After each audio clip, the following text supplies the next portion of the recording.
Layangan putus.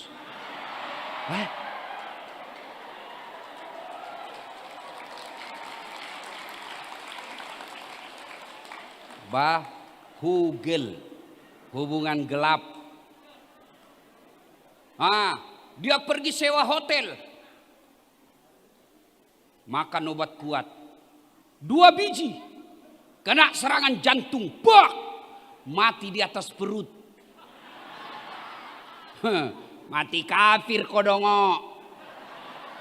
Ini aslinya beleng-beleng. Ada istrimu halal, kenapa kau pergi hubungan gelap?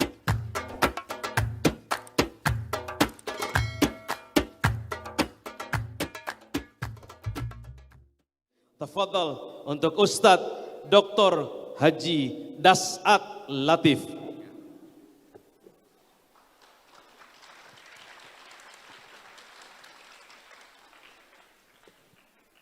Assalamualaikum warahmatullahi wabarakatuh.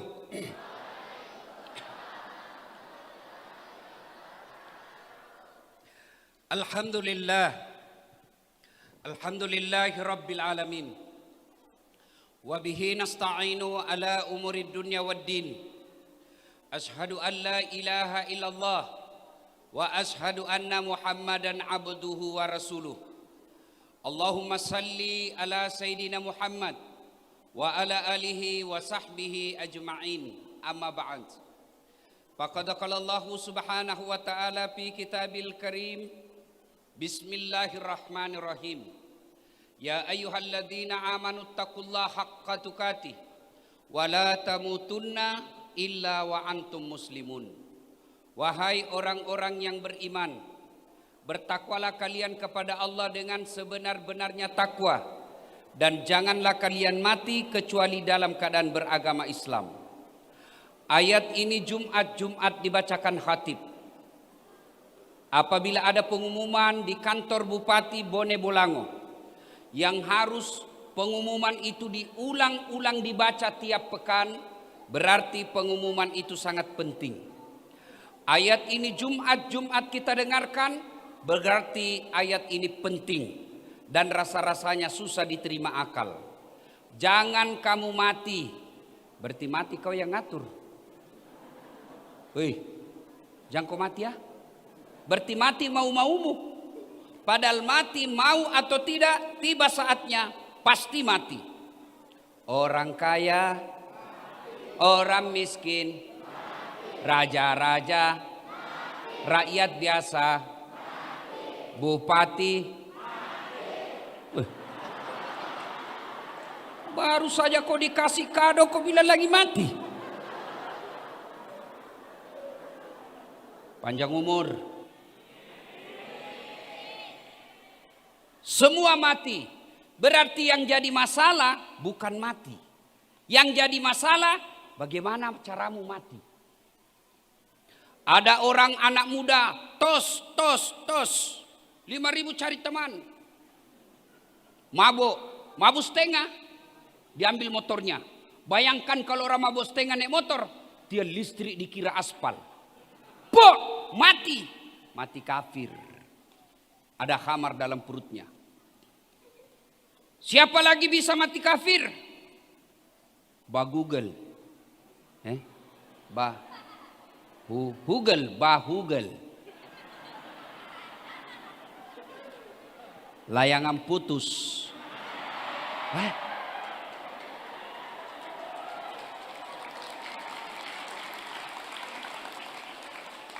Bahugel, hubungan gelap. Dia pergi sewa hotel, makan obat kuat 2 biji, kena serangan jantung, mati di atas perut. Mati kafir kodongo. Ini aslinya beleng-beleng. Ada istrimu halal, kenapa kau pergi hubungan gelap? Ada istri yang halal, Al-Quran menyatakan istrimu adalah sawah ladangmu. Coba bayangkan, istrimu adalah sawah ladangmu. Yang namanya bapak punya sawah, hak garap ada sama bapak. Mau cangkul dari depan boleh. Cangkul dari samping boleh. Cangkul sambil mundur boleh. Yang penting jangkau cangkul sawahnya orang. Ketawa kau semua, baru kau begitu.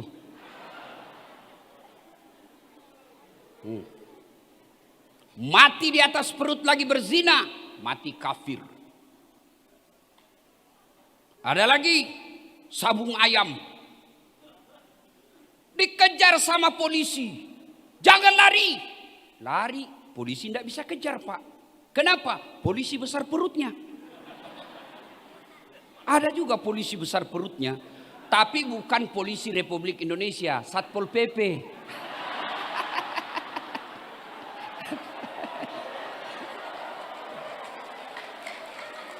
Polisi setengah.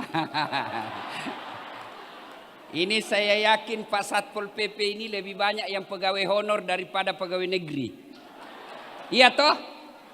Nah, dan lagunya tuh, Pak Bupati tahu lagunya pegawai honor? Berakit-rakit dahulu, berenang-renang ke tepian, sakit-sakit dahulu, susah-susah dahulu, lalu kemudian tetap susah.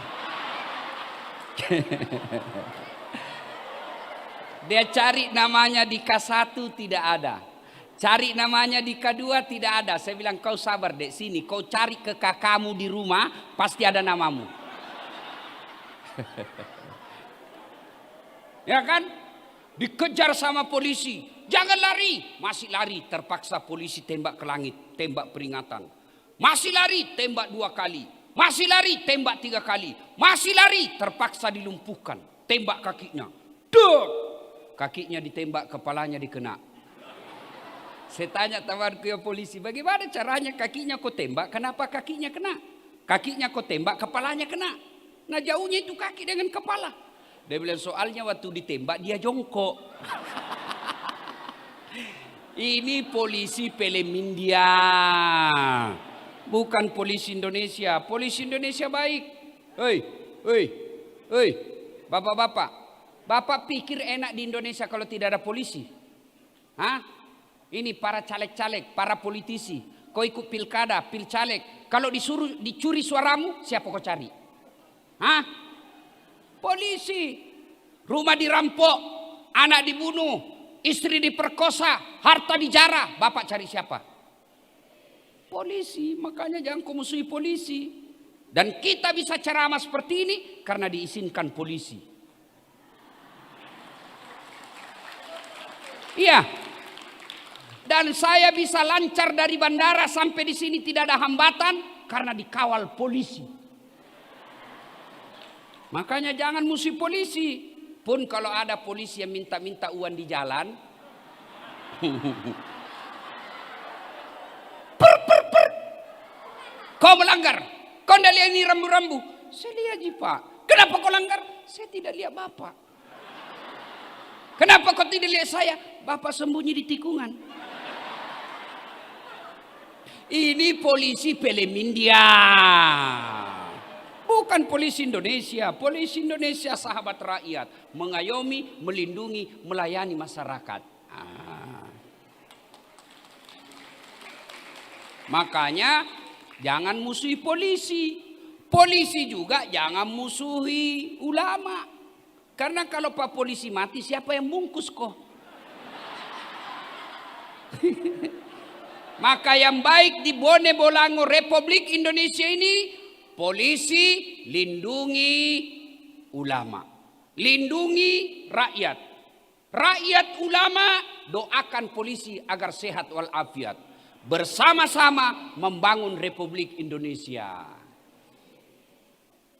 Waqala idzan. Bismillahirrahmanirrahim. Ya ayyuhalladzina, tunggu dulu, masih ada satu.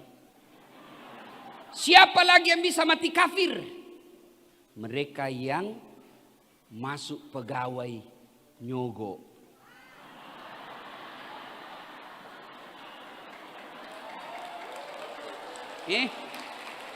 Kenapa bisa Ustadz?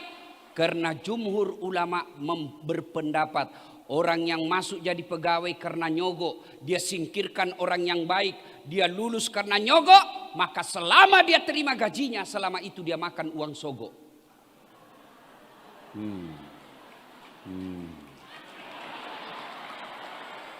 Makanya, jadi pegawai bayar 500 juta. Sampai pensiun kau tidak bisa kembalikan itu 500 juta. Hah? Berapa gajinya pegawai? 500 juta sampai pensiun tidak bisa. Pegawai itu kan gali lubang tutup lubang. Tidak percaya? Tanya pegawai yang ada di sini. Mana ada pegawai yang tidak masuk kursus SK-nya di bank? Masuk semua itu kredit. Kenapa kau tahu Ustaz? Karena saya juga pegawai. Ayo, saudaraku, anak-anak yang baru akan mendaftar PNS, polisi, tentara, ASN, tidak usah kau nyogok. Termasuk anggota DPR yang terpilih karena nyogok.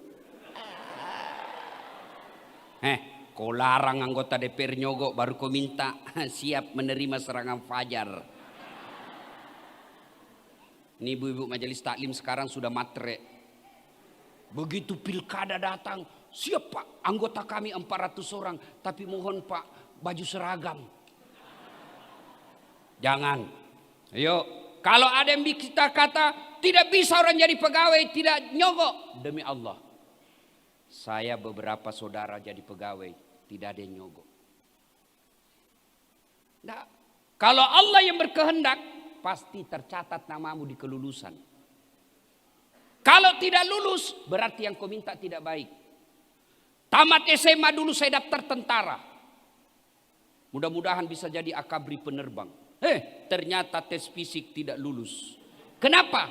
Ceper. Tidak cukup tinggiku. Temanku lulus waktu itu polisi. Sekarang dia satu bunga. Kompol. Reserse. Pakai baret merah. Saya pakai baret putih karena jadi ustadz. Alhamdulillah dengan baret putih yang saya pakai. Mulai baret hitam sampai baret merah. Saya cara maiko semua. Sudahlah, daftar aja, belajar aja, ikuti proses, lengkapi administrasi, tidak lulus. Berarti bukan itu yang baik. Caleg tidak usah sogok. Kau tidak lulus jadi caleg, tidak terpilih anggota DPR. Allah tahu kalau kau terpilih anggota DPR, kau korupsi masuk KPK. Enak toh. Wa qala idzan bismillahirrahmanirrahim. Innallaha wa malaikatahu yusalluna 'alan nabi. Ya ayyuhalladzina amanu sallu alaihi wa sallimu taslima. Sesungguhnya Allah dan para malaikatnya bersalawat kepada Rasulullah Muhammad sallallahu alaihi wasallam. Maka wahai orang-orang yang beriman, bersalawatlah kalian kepada Rasulullah dengan sebaik-baik salawat. Sebaik-baik salawat. Tidaklah beradab orang yang salawat sambil merokok. Salatul. Ada perokok di sini? Ada? Ada? Saya seandainya sempat jadi bupati, maka salah satu pertimbangan saya untuk mengangkat pejabatku rokok. Kalau dia merokok berarti dia tidak sayang sama dirinya. Bagaimana mau sayang orang lain kalau rokok saja dia isap? Coba. Rokok baik Ustadz. Tolong bapak-bapak yang merokok, kalau merasa rokok baik, besok pagi jam 7 panggil anaknya bapak yang cowok cewek, yang kelas 1 SMP, kelas 2 SMA, sini nak kita rokok bareng-bareng. Bapak mau yang perokok, anakmu merokok di depan, mau Pak? Pasti tidak mau. Bapak merokok, kau jangan. Kenapa? Karena bapak tahu berhenti merokok. Ibu-ibu senang suaminya merokok? Dengar keluhan hati para istri. Ayo. Nah, suatu ketika Nabi lagi duduk. Tiba-tiba Nabi melihat ada malaikat 1 juta jari-jarinya. Adik-adik berapa jari-jarinya dek? Berapa jari-jarinya? Berapa? 10. Cacat dong. 20. Kan ada kaki. 10, 20. Ini malaikat 1 juta jari-jarinya. Nabi bertanya kepada malaikat Jibril, "Ya Jibril, malaikat apa itu? Banyak betul jari-jarinya." Jibril menjawab, "Itu malaikat pencatat air ketika hujan." Ada yang bisa catat air hujan? Ada? Adik-adik, ada yang bisa catat air hujan? Tidak. Kenapa? Jumlahnya banyak, jatuhnya bareng-bareng, dan laju. Tidak bisa dihitung. Lalu Nabi bertanya kepada malaikat pencatat air hujan ini, "Wahai malaikat, betul kau mampu mencatat air ketika hujan?" "Ya, kucatat yang jatuh di darat, kucatat yang jatuh di laut, kucatat yang jatuh di gunung, semua aku catat. Tak setetes pun tidak kucatat. Satu yang tidak bisa kucatat ya Muhammad." "Apa?"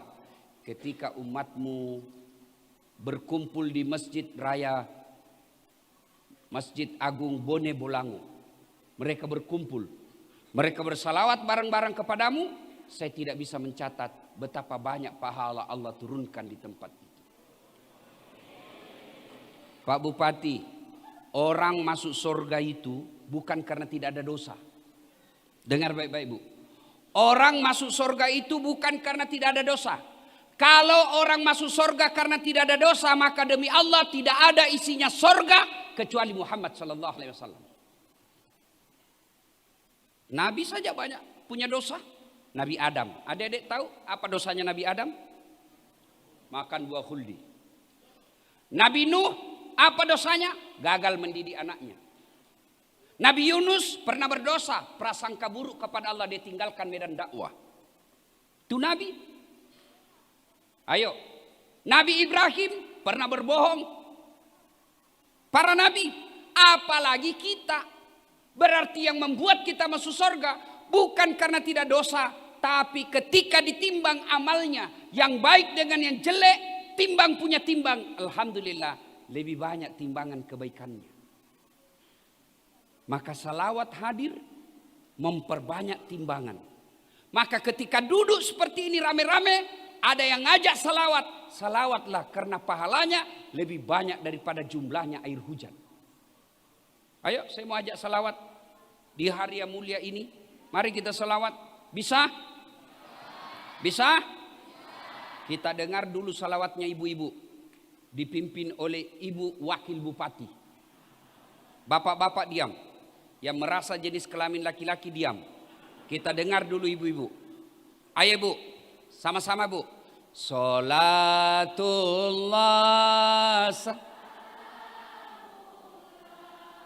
ala toha, salat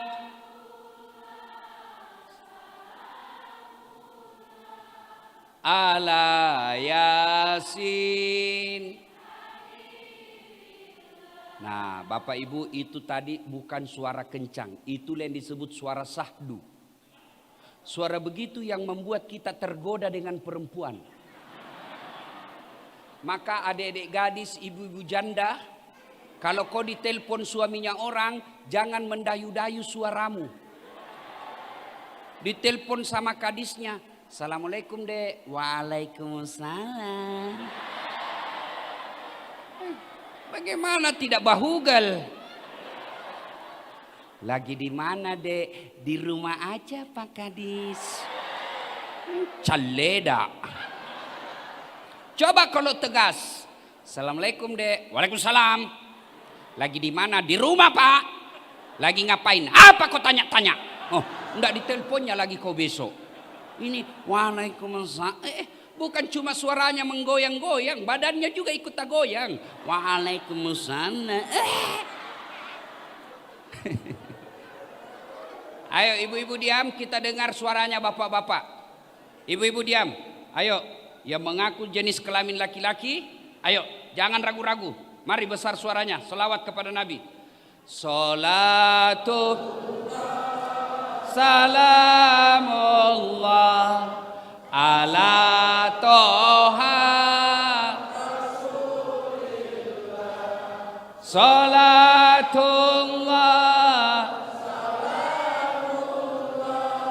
ala yasin.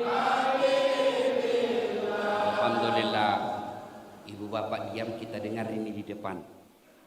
Ini bos-bos. Ayo, jangan mempermalukan para pejabat Pak. Ayo, ayo. Ayo, ayo. Ayo, sama-sama. Diam. Kita dengar ini semua yang di depan ini. Ya, ayo Pak. Ya.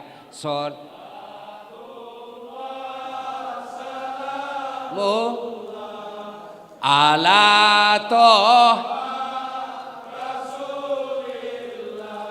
salat ala Masya Allah. Kenapa bisa keras suaranya di depan ini? Karena ada tentara dan polisi. Makanya kalau tentara, polisi, pemerintah sepakat bersama-sama, rakyat ikut menikmati kemerduan suaranya pejabat. Bapak Ibu, saudara-saudara sekalian, teristimewa yang kita hormati Bapak Bupati dan Ibu Wakil Bupati, Bapak Kapolres, Bapak Dandim, Bapak Kajati, Bapak Sekda, dan bapak-bapak semua, kepala dinas, staf ahli yang tidak ada stafnya, yang semua saya hormati, yang insya Allah dicintai dan disayangi Allah Subhanahu wa Ta'ala. Ayo, saya mau bertanya, dan yang bisa jawab saya kasih hadiah. Adik-adik nih yang sudah di haitan atau dapat hadiah tadi, ada yang hafal surah Al-Ma'un yang dibaca qori kita tadi? Ada yang hafal surah Al-Ma'un? Ada? Tidak ada? Mana? Ayo. Sini. Hadiah. Uang merah. Ayo, siapa? Hah? Siapa yang hafal? Tidak ada? Waduh. Saya yakin banyak yang hafal, cuma dia tidak tahu nama surahnya ini. Kalau saya baca pasti, oh itu. Kalau layangan putus, nah hafal. Ayo. Siapa yang hafal? Sini. Kalau begitu, ada. Kalau begitu, pegawainya lagi, ASN. Ada yang hafal? Jangan kasih malu bupatimu, bos. Mana? Sini. Ya. Mari Pak. Bapak, alhamdulillah. Sini Pak. Siapa nama? Taufik Pak. Taufik. Sebelum Bapak jawab pertanyaan saya, ada passwordnya. Siapa namanya neneknya Pak Bupati Bone Bolango?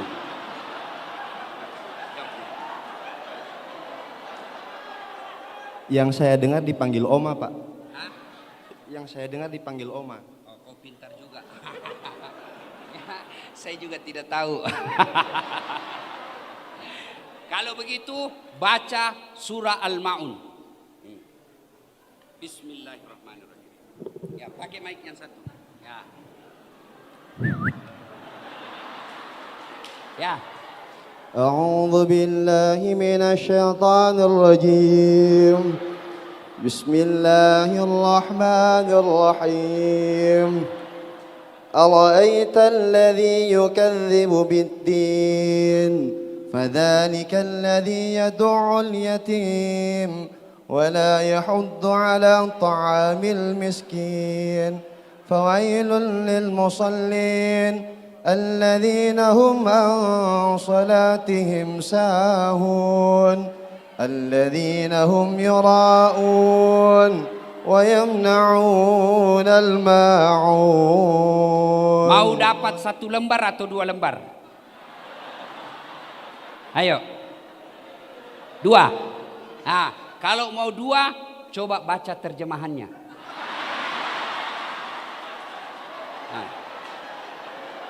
Ayo. Tidak hafal? Oh, berarti 1 saja. Ini alhamdulillah. Beda rasanya uang ustadz dengan uang Kapolres. Silakan. Nah, ayat ini yang hampir semua kita hafal. Tapi kadang kita hafal dan kita baca ternyata ayat itu ngena diri kita. Kenapa? Karena kita tidak tahu makna ayat itu. Ara'aital ladzi yukatsibu biddin. Tahu enggak kamu pendusta agama? Bayangkan, capnya pendusta agama. Apa yang dimaksud pendusta agama? Puasanya dusta, hajinya dusta, ngajinya dusta. Bahkan ada ulama mengatakan sahadatnya pun dusta. Tahu dusta? Tahu dusta? Bohong. Puasanya bohong, hajinya bohong, bahkan salatnya bohong, bahkan sahadatnya pun bohong, tipu daya saja. Siapa mereka yang termasuk kategori? Kasih masuk dulu. Pendusta agama, satu, mereka yang menghardik anak yatim. Pak Bupati sadari ini. Maka Pak Bupati setiap ulang tahun, ayo festival anak yatim. Saya awalnya tidak mau datang ke sini karena ada acara saya di Medan. Tapi ketika Pak Bupati katakan festival anak yatim, saya takut masuk kategori pendusta agama. Siap datang. Alhamdulillah. Hati-hati panitia. Ada panitia? Biasanya kesrah. Hati-hati. Jangan sampai harga ditulis 1,5 juta, isinya 800.000. Hati-hati kau cilaka. Nah belender kau malaikat nanti. Hati-hati. Termasuk sekda yang tanda tangan. Hati-hati. Ini anak yatim, bos. Bayangkan, menghardik saja anak yatim, Allah katakan kamu pendusta agama. Apalagi kalau kau potong jatahnya mereka.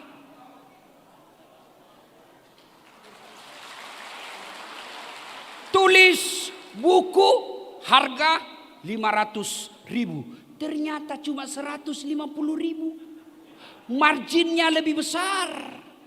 Hati-hati Pak. Memang ini birokrat memang kadang-kala busuk. Lapor SPJ. Ada SPJ-nya tidak ada perjalanannya. Dan sopirnya disuruh pergi tanda tangan. Ketawa kok karena banyak begitu di sini. Hati-hati Pak. Orang masuk neraka itu gara-gara margin. Margin. Kenapa impor padahal garam ada di Indonesia? Kenapa impor padahal ada? Ya gara-gara pengusaha kadang-kala cari margin. Selisih harga. Hati-hati Pak. Selisih harga yang kau dapat secara batil, tidak halal, apalagi kau sunat hak-haknya yatim piatu. Tunggu. Kalau kau tidak dapat KPK-nya Indonesia, kalau kau tidak dapat polisinya Indonesia karena kau bisa mainkan hukum, percaya malaikatnya Allah tidak bisa kau tipu. Hati-hati Pak yang ngurus-ngurus anggaran. Hati-hati, besar tanggung jawabnya. Anak yatim jangan disunat anggarannya. Panggil. Ini ada proyek pengadaan tas anak yatim. Anggarannya dibawa 200 juta. Penunjukan langsung saja tim sukses. Kau dulu waktu pilkada kan banyak bantu baju seragam. Kau bantulah ini.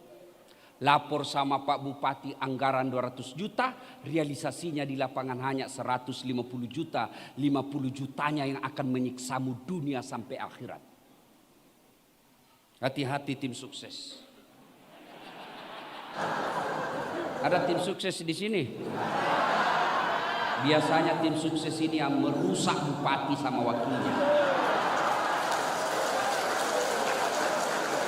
Aduh Pak, mohonlah kebijakan Pak, ini kasihan. Dulu waktu pilkada Pak kampanye, ya, habis uang Pak.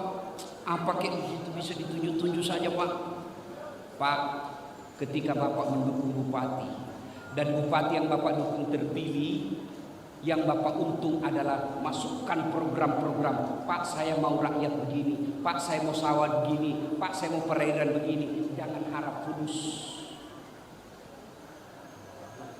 Apa kemenangan yang didapat setelah menjadi tim sukses? Kemenangan kita apa? Terpilih orang yang kita mau. Jangan lagi minta proyek.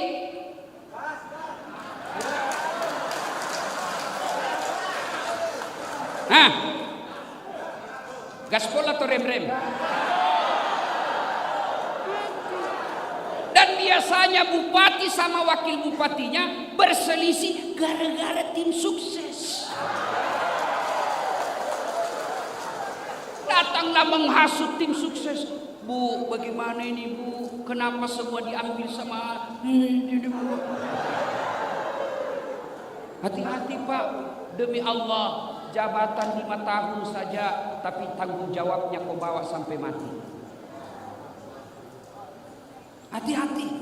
Siapa lagi yang bisa masuk kategori pendusta agama? Mereka yang pengurus yatim piatu. Apa namanya itu? Panti-panti asuhan.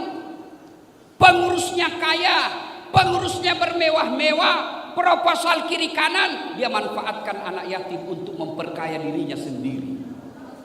Hati-hati. Tidak main-main Pak. Hukumannya pendusta agama. Kata Nabi, kamu tahu enggak rumah? Kamu mau tahu rumah yang ada saya di dalamnya?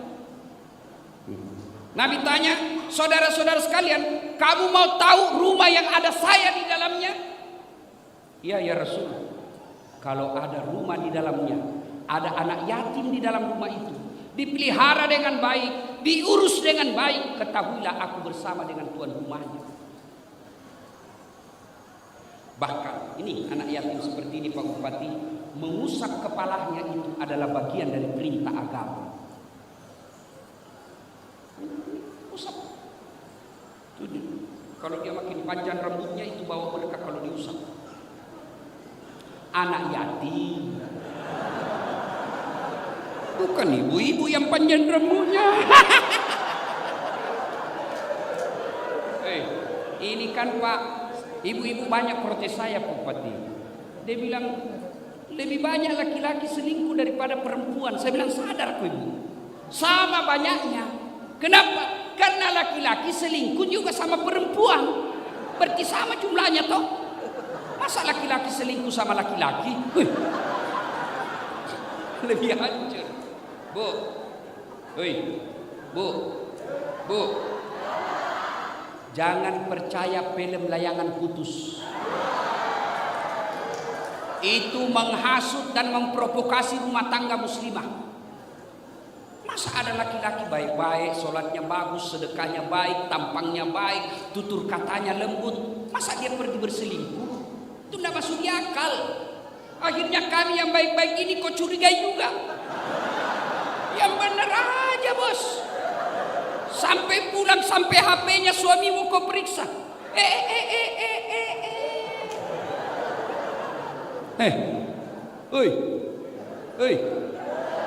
Dengar baik-baik. Kami ini laki-laki tergantung istri.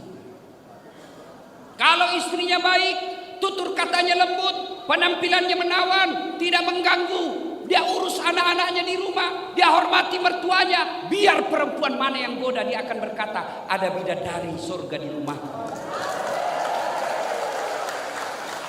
Tapi kalau suka ngomel, kita pulang daster tinggi sebelah, kelihatan tali BH, mukanya penuh bedak tebal. Dia kasih bontek matanya di sini. Apa bontek? Orang Bugis bilang ketimun. Bedaknya di sini tebal. Nonton di angka kakinya 1. Nguap kelihatan keteknya. Bagaimana suamimu tidak stres? Coba kalau pulang suamimu kau sambut. Bila kamu di sisiku, hati rasa syahdu. Oh, nyaman. Ini pulang suaminya apa lagunya? La la la la la la, panggil aku si Jablay.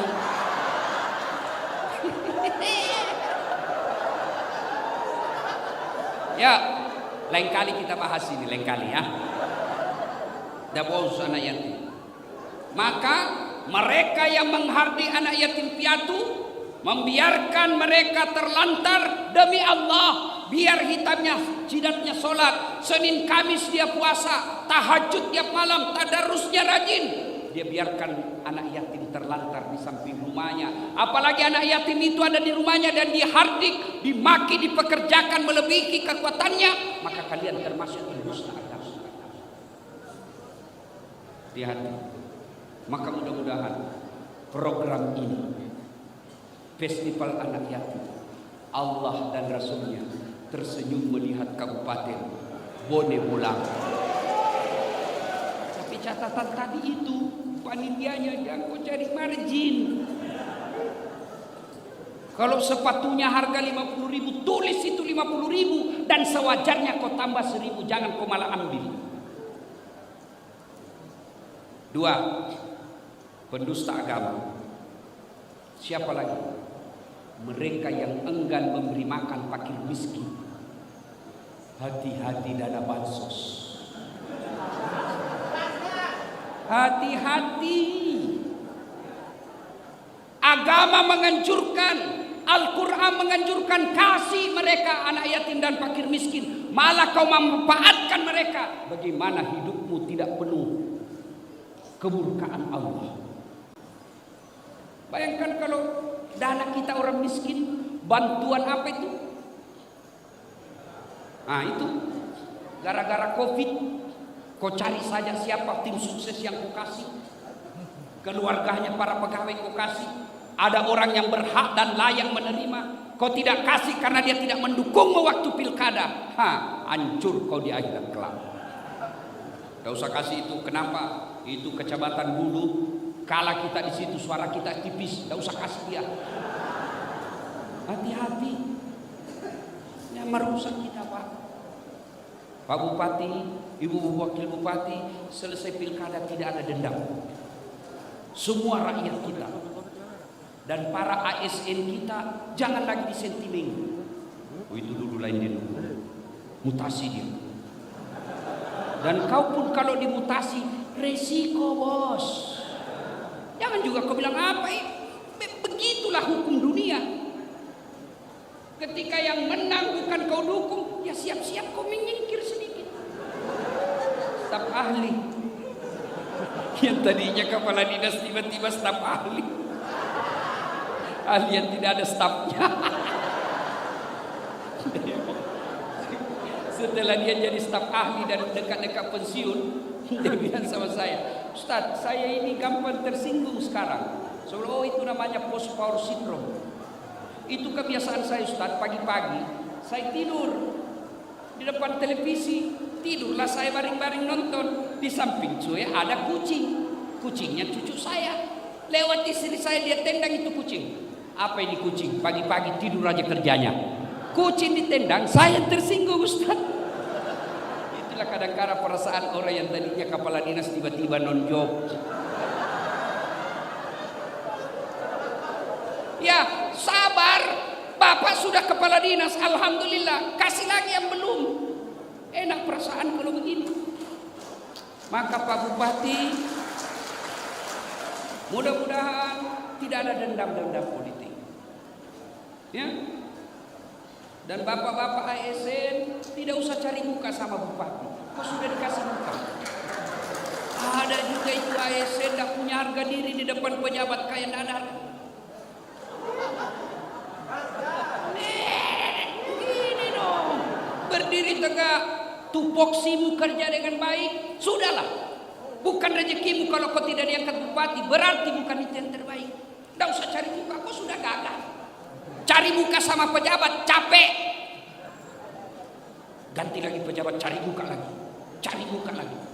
Dan percaya Bapak Ibu sekalian para ASN, biar Pak Bupati senang sama kamu, tapi istrinya tidak senang, tidak jalan kau punya berkas. Bukan cuma di Bone Bolango, begitu semua kantor Pak. Apalagi kalau istri sudah bilang pokoknya, sudah diambil. Wassalam. Salatullah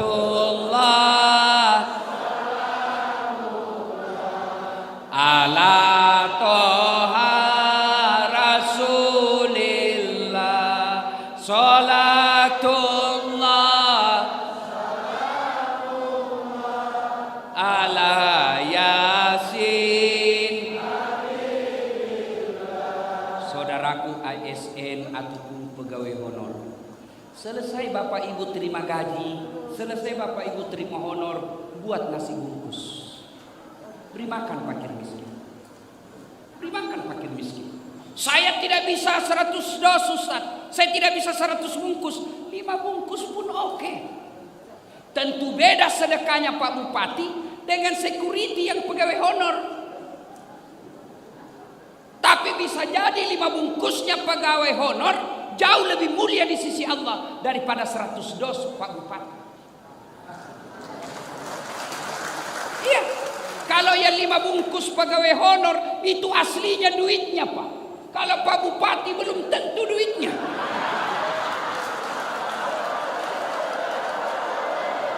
Iya toh, bisa jadi datang. Nanti saya bantu Pak. Itulah enaknya jadi bupati. Mau jalan sudah siap, ada yang siapkan tiket. Sampai lagi ada lagi yang siap. Semua perjalanan sukses. Itu enaknya jadi bupati. Tapi keliru Pak Bupati kalau Pak Bupati jabatannya sebagai bupati tidak memudahkan dirinya masuk surga. Coba enaknya jadi bupati, cuma bikin perda selesai festival anak yatim dan siap orang membantu. Itulah yang disebut menjadikan bagian-bagian kebaikan. Orang kaya bantu agama Allah, beri makan fakir miskin. Pejabat bantu anak-anak yatim piatu fakir miskin, buat tanda tanganmu memperkaya mereka yang miskin. Jangan malah kau ambil hak-haknya mereka. Dan orang yang mengambil haknya anak yatim, mengambil hak-haknya fakir miskin, tunggu kau akan sengsara dunia sampai akhirat. Coba lihat kalau haknya orang diambil Pak, dia tidak bisa melawan. Tidak ada sekolahnya, tidak ada temannya birokrat, tidak ada temannya aparat penegak hukum. Dia akan menangis dan mengadu kepada Allah. Lalu kalau orang Buddhis bilang, Andre, maka kau bawa sampai mati. Dia menangis di hadapan Allah. Arasnya Allah bergetar. Tiba-tiba kau dapat ditangkap sama polisi atau KPK setelah kau pensiun. Kalau bapak masih aktif, masih ada perlawanan sedikit. Tapi sudah 5 tahun pensiun, tiba-tiba kena dan dipenjara. Itu kau rasakan hebatnya hukuman dunia. Hati-hati. Bersyukur kita di Kabupaten Bone Bolango ini ada perda yang seperti ini. Yang ketiga, pendusta agama. Kita ulang tadi. Ibu-ibu, halo ibu. Woi, woi, bikin masakan. Kalau tidak bisa tiap minggu, tiap Jumat misalnya.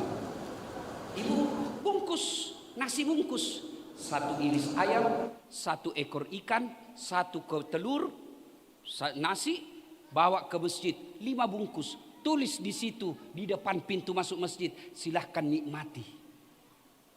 5 bungkus saja. Dan ternyata yang makan Das'at Latif. Das'at Latif dia makan bismillahirrahmanirrahim.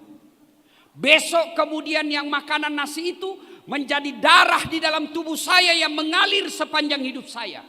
Menjadi daging yang menyertai diri saya selama dakwah. Maka selama saya ibadah, selama saya ceramah, selama saya berbicara, ibu yang memberikan saya makanan itu dapat kiriman amal dari saya tanpa mengurangi pahala saya. Maka ibu, daripada makanan di rumah mubasir, basi, kirim. Dan demi Allah, ibu tidak akan bangkrut karena memberi makan fakir miskin. Mulai besok, amalkan. Tidak bisa tiap pekan, sekali sebulan. Selesai terima gajinya suami, langsung bikin nasi bungkus 10 atau 15 sesuai kemampuan kita. Ya. Bagaimana cara diedarkan Ustaz? Titip di rumah makan. Bu, ini ada 10 bungkus, saya titip gratis. Kalau ada yang ibu lihat dia fakir miskin tidak mampu, beri makan dia gratis. Atau ada yang lewat, ibu lihat tidak mampu, kasih dia. Coba Bapak amalkan. Ada anak-anak kita yang susah karena sehat. Ada anak-anak kita yang lagi sakit, segala dokter sudah kita datangi tidak bisa sembuh. Ayo, mari supaya cepat doa ibu dikabulkan, anak kita bisa sehat, sedekah dengan makan fakir miskin. Yang ketiga, yang termasuk pendusta agama, mereka yang lalai dalam sholatnya. Apa yang dimaksud lalai dalam sholatnya? Mereka yang sudah tahu sholat 5 waktu itu wajib. Mereka yang sudah tahu meninggalkan sholat itu dosa, tapi mereka tetap tidak mau sholat. Ibu bapak, ada ndak manusia yang tidak ada masalahnya dalam hidup ini? Ada kira-kira ibu yang tidak ada masalah dalam hidupnya? Saya kasih contoh. Waktu kuliah apa masalah kita? Mau sarjana. Sudah sarjana selesai masalahnya, muncul masalah baru. Mau jadi pegawai. Sudah diterima jadi pegawai, selesai masalahnya, masalah baru. Mau jadi kepala bagian. Sudah kepala bagian selesai masalahnya, mau jadi kepala dinas. Sudah kepala dinas selesai masalahnya, mau jadi sekda. Sudah jadi sekda selesai masalahnya, mau jadi bupati. Sudah jadi bupati selesai masalahnya, mau 2 periode dong. Sudah 2 periode selesai masalahnya, mau jadi gubernur. Sudah jadi gubernur selesai masalahnya, ditangkap KPK. Semua orang punya masalah. Pak Bupati ada masalahnya, Pak Kapolres ada masalahnya, Pak Dandim ada masalahnya, anggota DPR ada masalahnya, ibu-ibu ada masalahnya, pegawai negeri ada masalahnya, Dasat Latif pun ada masalahnya. Apa masalah saya sekarang? Meyakinkan istri saya bahwa film layangan putus itu fitnah. Iya Pak, masa kita orang baik-baik langsung dicurigai saja? Hati-hati. Apalagi masalah saya sekarang Pak Bupati. Selama saya viral-viral ini sekarang ceramah Pak, banyak janda-janda yang curhat. Ustadz, baru meninggal suami saya, tolonglah kasih saya doa-doa penenang hati. Saya balas lewat WhatsApp-nya doa-doa dan bacaan-bacaan Quran penenang hati. Lama-lama dia bilang, Ustadz, maukah Ustadz menjadi imam dalam hidupku? Saya bilang, mohon maaf, saya bukan imam, saya khotib. Ibu-ibu, Pak Bupati paling marah ini ibu-ibu kalau kita cerita poligami. Ibu, ibu-ibu, saya tanya dulu ibu, itu dalam Quran itu ibu, ada 4 jenis rupa rumah tangga. Yang pertama, suaminya beriman, istrinya kafir. Ini Nabi Lut. Yang model kedua, istrinya beriman, suaminya kafir. Fir'aun laknatullah alaih. Yang ketiga, suaminya kafir, istrinya pun kafir. Siapa? Abu Lahab. Yang keempat, istrinya beriman, suaminya beriman. Dialah Ibrahim alaihissalam. Dari 4 ini ibu pilih mana? Ibrahim, alhamdulillah. Tapi ingat bu, Ibrahim itu 2 istrinya.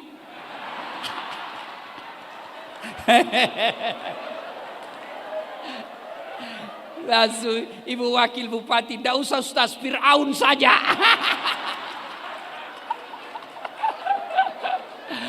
Salatullah salamullah ala toha Rasulillah salatullah salamullah ala Yasin. Setiap manusia pasti ada masalah, Pak. Ada yang rumah tangganya penuh masalah. Suaminya kasar ngomong. Ada juga yang rumah tangganya masalah. Kenapa? 7 tahun berkeluarga tidak punya anak. Ada lagi yang punya anak, anaknya lagi narkoba. Ada lagi anaknya soleh, suami istri soleh, tapi tidak didukung ekonomi. Sampai sekarang masih ngontrak-ngontrak. Ada lagi rumahnya bagus, rumahnya mewah, mobilnya bagus, tapi Allah tidak kasih anak. Semua kita punya masalah, Pak. Dan ketika ada masalah tentu kita datang kepada Allah. Ya Allah, berikan saya anak. Ya Allah, perbaiki anak saya. Ya Allah, tambahkan rezekiku. Ya Allah, perbaiki pekerjaan saya di kantor. Naikkan karir saya. Allah dengar itu doa, Pak. Allah dengar doamu. Allah dengar doa-doa kita. Maka Allah jawab dengan panggilan, hayya alal falah. Sini, sini kau Das'at. Kau minta anak yang soleh, sini. Kau minta kekayaan, sini. Itu hayya alal falah. Artinya sini saya kasih kau kemenangan. Cuma kadangkala kita lebih senang datang ke Pak Bupati daripada datang kepada Allah. Ada masalah ya, Pak. Ketemu Pak Bupati tidaklah segampang apa yang kita harapkan. Kenapa? Ada protokoler. Protokoler ini memang begitu bernegara. Tidak langsung berkata, mentah-mentah sudah jadi bupati susah ditemui. Tidak. Banyak umat, banyak rakyat yang harus ditemui. Maka harus ada protokolernya. Oh ini jam sekian sampai sekian. Bapak mau ketemu Pak Bupati, ketemu dulu sama ajudan. Apa pu anu Pak ini anu. Kata ajudan, saya tidak bisa jelaskan ke Pak Bupati. Silahkan bikin surat. Datang lagi Pak minggu depan. Bapak datang minggu depan, sudah bisa ketemu bupati? Tidak. Dia bilang ajudan, baik surat ini kami akan sampaikan ke asisten pribadi beliau. Bapak datang lagi minggu depan. Datang minggu depan, sudah bisa ketemu? Tidak. Dia bilang Pak Bupati baru mau baca. Tentu kan dibaca dulu bos. Bapak datang lagi minggu depan. Datang lagi minggu depan, apa kata Pak Bupati? Saya baru tuh bentuk tim untuk mempelajari surat Bapak. Bapak datang lagi minggu depan, sudah 4 minggu. Begitu datang, apa jawaban Pak Bupati? Kami sudah temukan jawabannya dan kami sudah bentuk tim, ternyata Bapak tidak bisa dibantu. Kalau saya bantu Bapak, ini tidak ada dalam anggaran, saya bantu Bapak paling saya kena KPK. Menunggu 1 bulan lebih, hasilnya mengecewakan. Ketemu dengan Allah. Tidak perlu pakai ajudan. Mau datang subuh, boleh dalam sholat subuhmu. Siang hari kau kepanasan mau ketemu Allah, Allah menyambutmu dalam duhur.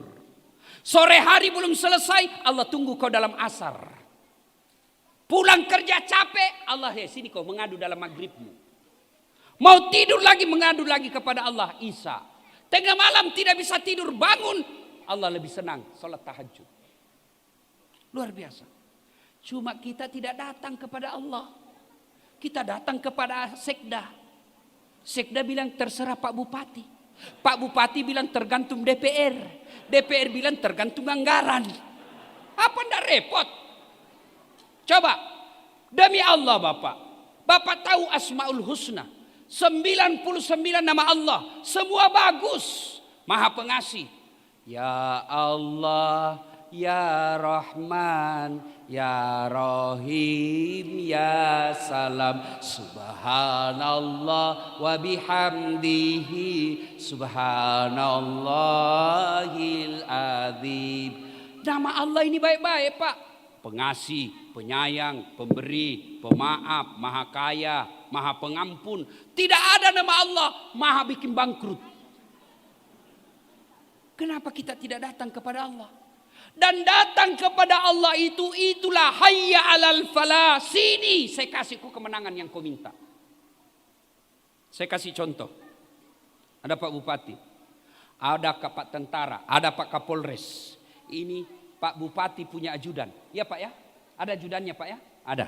Itu biasa kalau Pak Bupati panggil ajudan, Ajudan lagi makan kacang.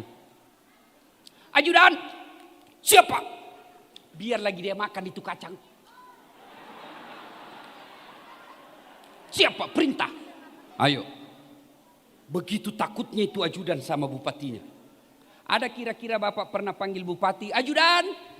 Tunggu dulu Pak. Hei ajudan, Bapak ndak lihat saya sibuk? Dimutasi kok bos. Padahal Pak Bupati ada hilang jabatannya. Lalu begitu takutnya kita kepada Pak Bupati. Kenapa Allah yang memiliki segala-galanya, yang memberi segala-galanya, Allah manggil kita tidak bisa datang. Hayya 'alal falah. Apa kita tahu? Tunggu lagi meeting.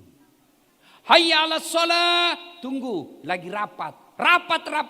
Allah kau tinggalkan. Pantas 30 tahun kau jadi pegawai, tidak bisa kau lepas dari kredit dalam hidupmu. Yang ketawa, saya serius ini.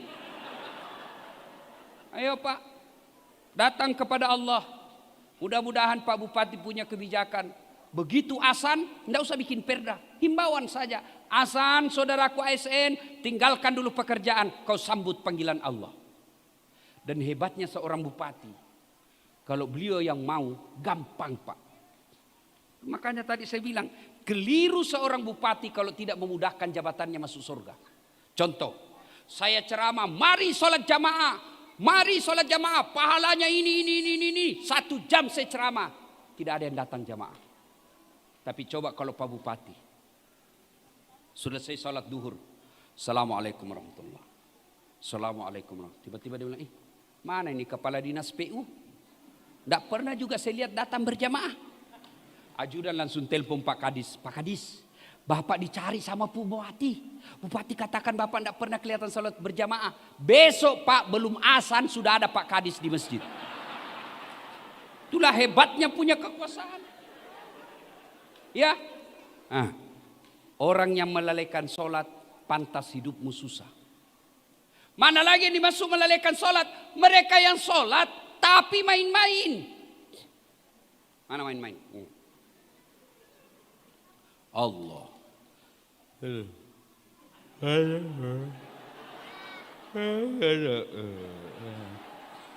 Ihdinas siratal mustaqim.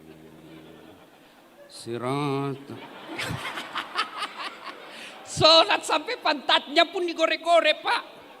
Tuh sholat kayak tidak semangat betul. Kayak orang mau tidak makan.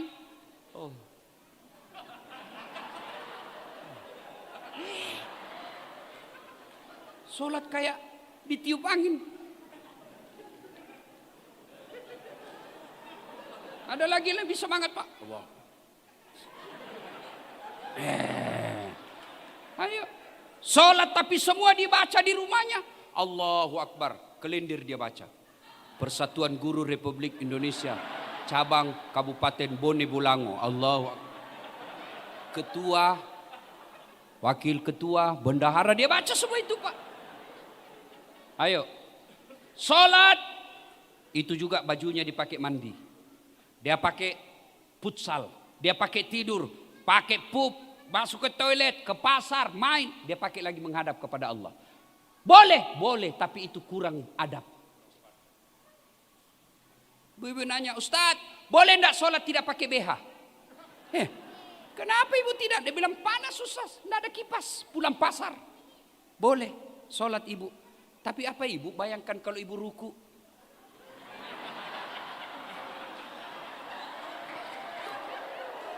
Hei ibu. Hei. Ibu pergi kantor Bupati. Pakai daster tidak pakai BH. Tapi Pak Bupati, dia tendang ke istrinya, kurang ajar kau ya. Ada namanya adab. Pantas kalau ibu tidak perhatikan adab-adab dalam sholat. Rukun-rukun dalam sholat. Bapak termasuk pendusta agama. Mana disebut lagi pendusta agama mempermaikan rukun-rukun sholat. Ketika tumaknina.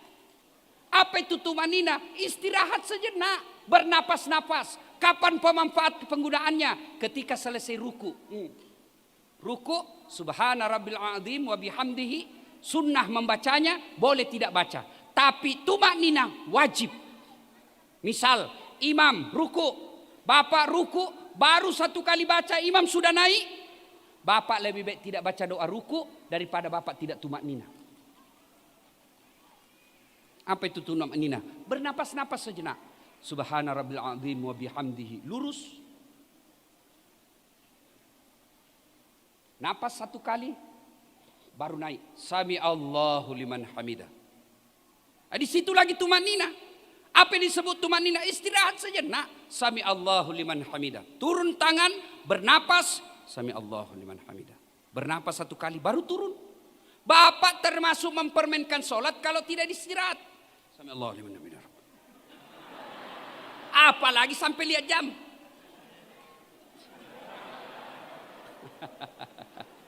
Ayo hati-hati. Maka ketika sholat, pasti setan berusaha menggagalkan kita. Karena di situ puncak pengabdian kepada Allah. Ketika puasa, malaikat tidak terlalu menggoda kita. Haji, mau silahkan kopi haji. Tapi ketika sholat, malaikat sudah menggoyang kita. Kenapa? Karena situ adalah puncak penghambaan kepada Allah. Artinya apa?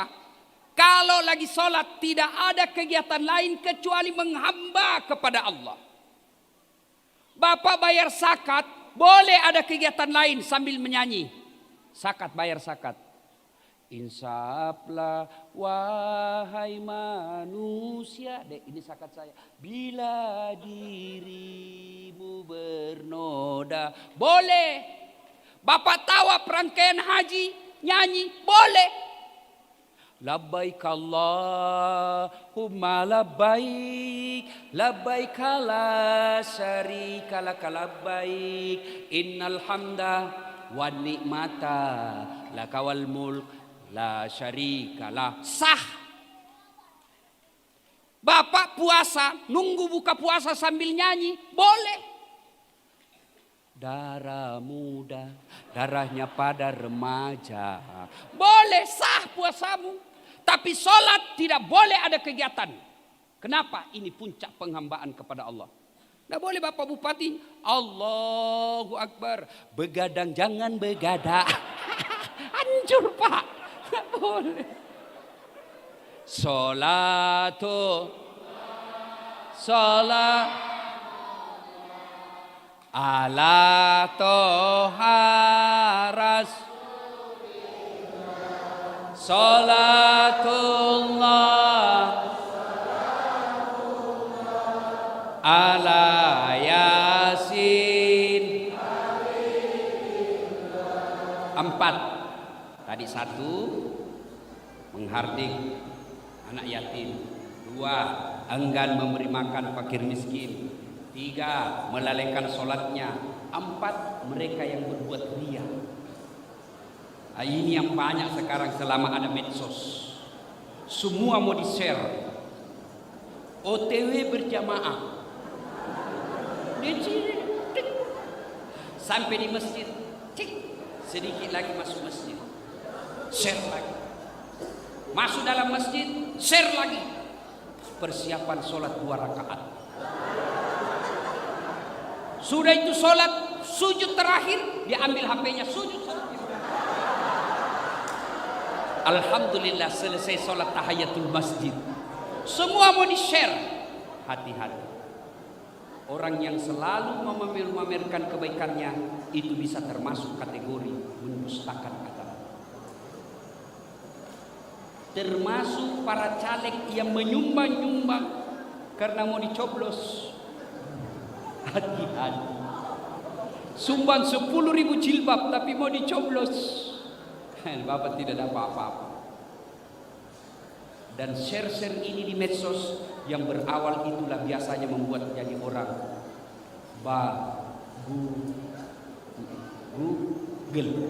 Google.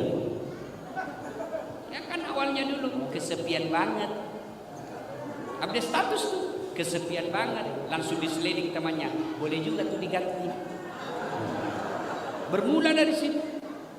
Maka ibu bapak saudara-saudara sekalian, hindari sifat riya yang ingin dipuji oleh manusia. Dan yang kelima, orang yang termasuk kategori dalam ayat ini pendusta, sebagai pendusta agama, mereka yang enggan memberi bantuan. Mana disebut enggan memberi bantuan? Mereka yang sudah mampu, mereka yang sudah kaya, sudah selayaknya, tapi dia tidak mau membantu karena investasi. Mestinya sudah bantu anak yatim, tapi dia pikir ini boleh investasi ini. Akhirnya apa? Dia enggan memberikan bantuan.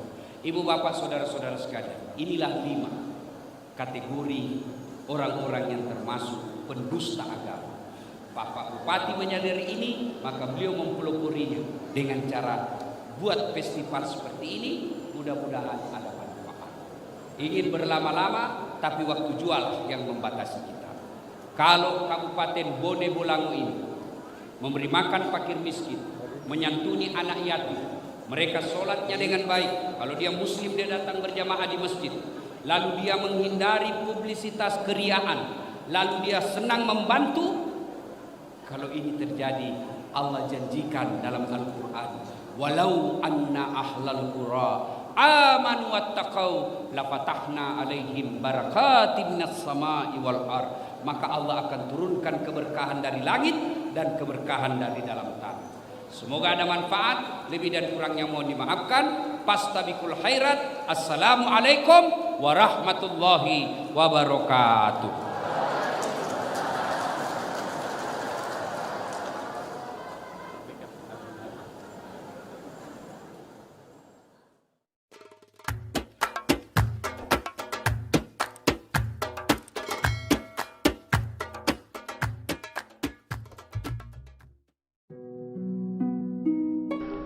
Assalamualaikum warahmatullahi wabarakatuh. Bismillah walhamdulillah, wassalatu wassalamu ala rasulillah wa ala alihi wa sahbihi wa mawalah. Para sahabat yang dirahmati oleh Allah subhanahu wa ta'ala, safar berasal dari kata sifrun yang berarti kosong. Dinamakan bulan Safar karena pada bulan ini bangsa Arab mengosongkan rumah-rumah mereka dan beralih ke medan perang.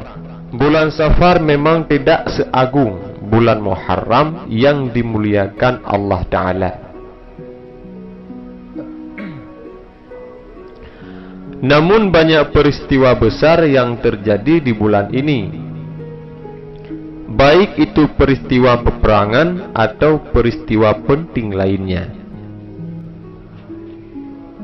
Syekh Muhammad Saleh Al-Munajjid, ulama Saudi Arabia, yang dilansir dari Islamka, menyebutkan peristiwa-peristiwa yang terjadi di bulan Safar ini diantaranya peperangan yang terjadi pada kehidupan Rasulullah SAW dan beberapa peristiwa penting lainnya yang terjadi setelah Rasulullah SAW wafat. Ada 9 peristiwa besar dalam sejarah Islam yang terjadi di bulan Safar. Yang pertama, Perang Al-Abwa atau Waddan. Perang ini merupakan pertempuran pertama yang melibatkan pasukan Muslim dan Nabi Muhammad SAW. Penyergapan kafilah berlangsung pada tahun 623 sampai dengan 624 Hijriah, yang kemudian menyebabkan terjadinya Perang Badar. Ibnu Qayyim mengatakan, beliau sallallahu alaihi wasallam berperang sendiri dalam perang Abwa atau dikenal dengan Waddan, yang terjadi pada bulan Safar 12 bulan setelah peristiwa Hijriyah. Yang membawa bendera perang adalah Hamzah bin Abdul Muttalib berwarna putih. Yang menggantikan di Madinah adalah Sa'ad bin Ubadah. Orang-orang Muhajirin keluar khusus untuk menghadang barang dagangan Quraisy. Mereka tidak mendapatkan tipu daya. Dalam perang ini beliau sallallahu alaihi wasallam mengambil perjanjian Makshi bin Amri Ad-Dumari, pemimpin Bani Dumar, untuk tidak menyerang Bani Dumar, dan mereka tidak menyerang kaum muslimin, tidak mengumpulkan pasukan, dan tidak membantu musuh. Perdamaian itu ditulis antara beliau Rasulullah SAW dan mereka dalam suatu perjanjian. Kemudian peristiwa selanjutnya di bulan Safar adalah peristiwa mata air Raji'. Ketika bulan Safar tahun ketiga Hijriah, kaum Adal dan Qorah datang. Mereka menyebutkan di dalam kaum mereka ada yang masuk Islam, sehingga mereka meminta agar diutus bersama mereka orang yang mengajarkan agama dan membacakan Al-Quran. Sehingga diutuslah bersama mereka 6 orang. Menurut pendapat Ibnu Ishaq, sementara Al-Bukhari mengatakan 10 orang. Yang diangkat jadi pemimpinnya adalah Martad bin Abi Martad Al-Ghanawi.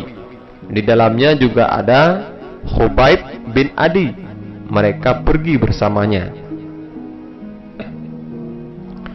Ketika sampai di mata air Raji', yaitu mata air kepunyaan Huzail ke arah Hijaz, Adal dan Qorah berkhianat. Mereka minta tolong suku Huzail, lalu mereka datang mengepungnya. Maka para sahabat hampir semuanya terbunuh, sedangkan Khubayb bin Adi dan Zaid bin Dathinah ditawan. Keduanya dijual di Mekah, dan keduanya pernah membunuh pembesar Mekah waktu perang Badar. Yang ketiga adalah perang Bi'ril Mau'unah, yaitu peristiwa sumur Mau'unah. Pada bulan Safar tahun keempat terjadi perang Bi'ril Mau'unah, yaitu peristiwa sumur Mau'unah. Ringkasnya adalah bahwa Abu Barra Amir bin Malik, yang disebut pemain kepala tombak, mendatangi Nabi SAW. Lalu dia diajak masuk Islam, tapi dia tidak bersedia, namun juga tidak menjauh. Dia mengatakan, "Wahai Rasulullah, kirimlah sahabat-sahabatmu ke penduduk Najd, mengajak ke agamamu. Saya harap mereka menerimanya." Beliau mengatakan, "Saya khawatir keselamatan mereka dari penduduk Najd." Abu Barra mengatakan, "Saya yang melindungi mereka." Maka beliau mengutus 40 orang menurut pendapat Ibnu Ishaq, dan dalam riwayat sahih mereka 70 orang. Yang dijadikan pemimpin adalah Munzir bin Amri, salah seorang dari Bani Saidah yang dijuluki orang yang cepat untuk mati. Mereka termasuk orang pilihan dari kalangan umat Islam yang terbaik, pemimpin dan ahli Al-Quran. Mereka berjalan sampai tiba di Bi'rul Mau'unah, yaitu tempat antara Bani Amir dan desa Bani Salim.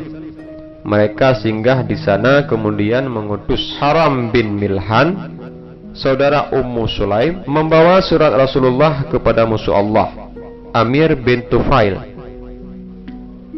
Dia tak melihat lagi apa isi suratnya, tapi justru memerintahkan seseorang untuk menikamnya dengan tombak dari belakang. Ketika dia ditolong, saat melihat darah dia berkata, "Sungguh saya telah menang, dan demi Tuhan Ka'bah." Kemudian musuh Allah mengajak Bani Amir untuk memerangi mereka dan membunuh sisanya. Akan tetapi mereka tidak menerimanya karena terikat perjanjian dengan Abu Bara. Kemudian dia mengajak Bani Salim, dan ternyata direspon oleh kabilah Asyiyah, Ra'il dan Za'wan. Lalu mereka datang mengepung sahabat Rasulullah SAW dan memeranginya sampai dibunuh. Yang terakhir, kecuali Ka'ab bin Zaid bin Najjar. karena beliau diangkat saat terluka di antara orang yang meninggal, dan beliau masih hidup sampai terbunuh pada perang Khandaq. Adapun Amr bin Umayyah Ad-Damari dan Munzir bin Uqbah bin Amir, di antara umat Islam, beliau melihat ada burung mengitari satu tempat. Kemudian Munzir bin Muhammad turun dan memerangi orang musyrik sampai beliau terbunuh bersama teman-temannya. Sementara Amr bin Umayyah Ad-Damari ditawan. Ketika diberitahu kepada beliau, dari Mudar, Amir mengurutkan dahinya dan memerdekakan budak untuk ibundanya. Lalu Amr bin Umayyah pulang. Ketika beliau di Qarqrah, di awal kanat, beliau turun di naungan pohon. Kemudian ada dua orang datang dari Bani Kilab dan turun bersamanya. Ketika keduanya tertidur, Amr membunuhnya. Beliau berpendapat telah membalas dendam dari teman-temannya. Ternyata keduanya telah memiliki perjanjian dari Rasulullah SAW dan dia tidak mengetahuinya. Ketika beliau datang, beliau memberitahukan kepada Rasulullah SAW apa yang telah dilakukannya. Maka beliau mengatakan, "Sungguh Anda telah membunuh dua orang, maka Anda harus membayar diat, pengganti dari qisas, dengan membayar sejumlah uang untuk keduanya." Peristiwa bulan Safar yang keempat adalah terjadinya penaklukan kaum Yahudi di Perang Khaybar. Perang Khaybar adalah pertempuran yang terjadi antara umat Islam yang dipimpin Nabi Muhammad SAW dengan umat Yahudi yang hidup di Madinah. Perang ini terjadi di Osis Khaybar, sekitar 150 km dari Madinah atau sejauh 3 hari perjalanan dari Madinah. Pertempuran ini terjadi selama 2 pekan dan berakhir dengan kemenangan umat Islam. Ibnu Al-Qayyim berkata, sesungguhnya Rasulullah SAW berangkat maksudnya ke Khaybar di akhir bulan Muharram, bukan di awalnya, dan ditaklukkan pada bulan Safar. Peristiwa bulan Safar yang kelima adalah pengepungan Khat'am. Peristiwa ini terjadi di bulan Safar tahun 9 Hijriah.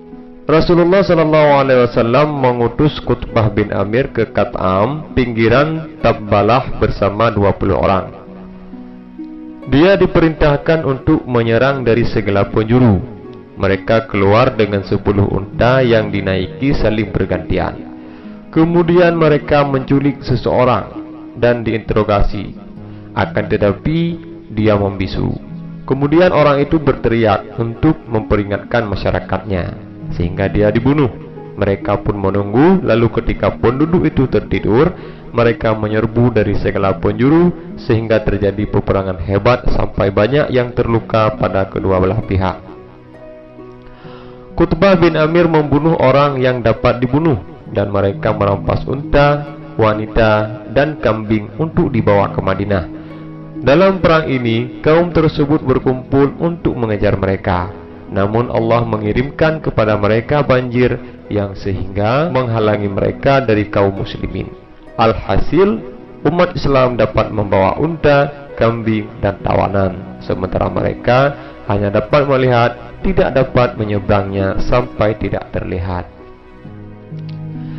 Peristiwa bulan Safar yang keenam adalah masuk Islamnya Bani Udrah, yang merupakan salah satu suku yang mempunyai garis keturunan sampai kepada Qusay, salah satu kakek Rasulullah SAW.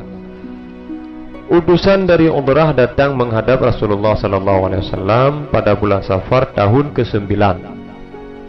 Ada 12 orang di antaranya adalah Hamzah bin Nu'man. Rasulullah SAW bertanya, "Siapa kaum ini?" Juru bicaranya menjawab, "Orang yang tidak Anda ingkari, kami dari Bani Uzrah, saudara Qusay dari ibunya. Kami yang membantu Qusay dan menolong dari daerah Makkah, kabilah Khuz'ah dan Bani Bakri. Kami mempunyai kerabat dan keluarga." Rasulullah SAW mengatakan, "Selamat datang dan silahkan. saya tidak mengetahui kalian. Kemudian mereka masuk Islam. Rasulullah Shallallahu Alaihi Wasallam pun memberi kabar gembira dengan ditaklukkannya Syam. Heraklius kabur dari negaranya. Rasulullah Shallallahu Alaihi Wasallam juga melarang mereka meminta ke dukun dan memakan sembelihan yang mereka sembelih. Beliau juga memberitahu kepada mereka bahwa tidak ada perintah untuk menyembelih untuk mereka selain berkurban. Mereka berdiam diri beberapa hari di Dar Ramlah. Kemudian mereka pulang setelah diberi izin. Kemudian peristiwa yang ketujuh adalah peristiwa penaklukan Persia. Peristiwa ini terjadi pada masa kekhalifahan Umar bin Khattab radhiyallahu anhu pada bulan Safar tahun ke-16 Hijriah. Kaum muslimin di bawah pimpinan Sa'ad bin Abi Waqqas memperoleh kemenangan atas Persia. Sebelumnya kaum muslimin berperang hebat di Qadisiyah, yaitu Irak sekarang, serta menduduki istananya. Sa'ad bin Abi Waqqas sebelumnya sempat mengalami duka cukup parah akibat pertempuran. Namun pertempuran berhasil dimenangkan kaum muslimin. Peristiwa yang ke-8 yang terjadi di bulan Safar adalah wafatnya pembebas Baitul Maqdis, yaitu Salahuddin Al-Ayyubi. Sang pahlawan pembebas Baitul Maqdis menghembuskan nafas terakhir pada bulan Safar tahun 859 Hijriah atau Februari 1455 di Damaskus. Beliau wafat hanya memiliki kain kafan dan uang senilai 66 dirham Nasirian, yaitu mata uang Suriah pada waktu itu. Menjelang wafatnya beliau menyampaikan pesan yang luar biasa, yaitu jangan tumpahkan darah, sebab darah yang terpercik tak akan pernah tidur. Beliau meninggalkan penasehat yang menjadi ulama terkenal, yakni Ibnu Qudamah, Ibnu Az-Zaki Asy-Syafi'i dan Ibnu Najah Al-Qadiri Al-Hambali. Peristiwa yang ke-9 yang terjadi di bulan Safar adalah jatuhnya kota Baghdad ke tangan pasukan Mongol. Kota Baghdad dikenal dengan kota ilmu dan pusat pemerintahan Bani Abbasiyah. Pada tanggal 9 Safar tahun 565 Hijriah atau 14 Februari 1258 Masehi, tentera Mongol berkekuatan sekitar 200.000 berhasil menduduki kota Baghdad. Khalifah Al-Mu'tamin, penguasa terakhir Bani Abbasiyah di Baghdad, tidak berdaya dan tidak mampu membendung tentara Hulagu Khan. Tentara Tartar ini membantai dan menghancurkan seluruh isi kota Baghdad termasuk produk ilmu pengetahuan. Jatuhnya Baghdad menandakan runtuhnya daulah Bani Umayyah. Para sahabat yang dirahmati oleh Allah, nah itulah peristiwa-peristiwa besar yang terjadi di bulan Safar ini. Semoga menjadi kisah dan inspirasi bagi kita, menjadi bahan renungan apa yang telah terjadi dahulu yang menjadi reruntuhnya akidah Islamiyah semoga tidak terjadi, dan yang menjadi kemenangan orang Islam semoga menjadi contoh buat kita sekarang. Demikianlah, semoga bermanfaat. Wallahu a'lam bishawab.